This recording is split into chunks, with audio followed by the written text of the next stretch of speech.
Hello everyone, today I'm going to be showing you how to make this scene in Blender. Almost every time I make a scene like this, I start with gathering references. I gather as much references as possible, and throughout making the scene, I always look back at references to make sure I'm going in the right direction. After gathering a reference, I started blocking out the scene using basic shapes. One shape for the street, one shape for the phone booth, and one plane for the grass. At this stage, it's important to add the main elements that you want to have in your scene.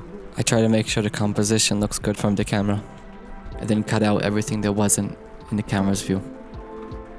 It's important to get the general idea right, but you could always adjust most things later if needed. On the grass plane, I added grass using the Botanique add-on. It's a very straightforward and easy add-on to use. I turned down the density and adjusted the scale to give it a wild feeling. For the phone booth, I used basic modeling techniques, using loop cuts and extrusion. You could slide an edge if you want to adjust its position by clicking G twice. I kept looking back at my references and adjusting things accordingly. Right click while in edit mode to extrude faces along its normal. I deleted the bottom faces to add vents and the front faces to add an entrance. I added this small shelf thing so I could have a place to add the phone later. Look at that, we almost finished modeling the phone booth.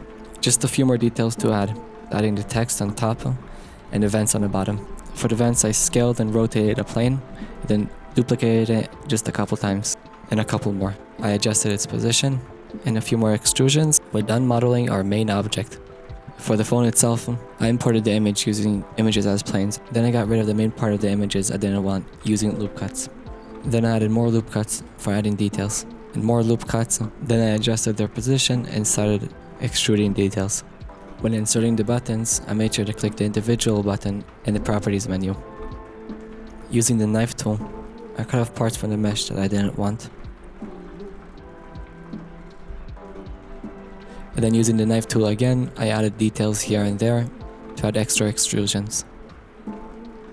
For the phone, I added a cube, subdivided it using Ctrl 1. I added some extrusions to get the general shape, and using Shift E to add sharp edges. I scaled it to the right proportion, and then I unwrapped it using Project from View and adjusting the UVs so they align with the phone. Just added a few more details, using the same techniques I used so far, like the knife tool. Then I extruded the sides to add a back, and that's it. This is the actual model I used in the final render, but it was basically the same making this one. I used the curve for the wires. And we're finished modeling our scene. Now let's move on to the textures.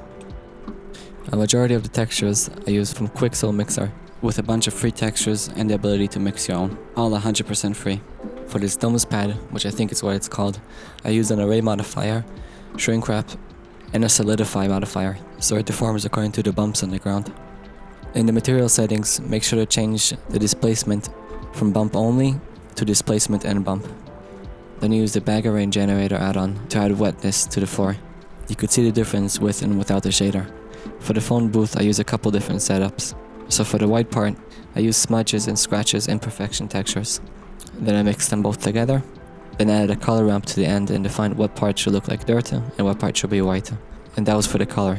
And then I ran it through another color ramp, defining what part should be reflective and what not. And then plugged it into the roughness value. Lastly, added the rain shader.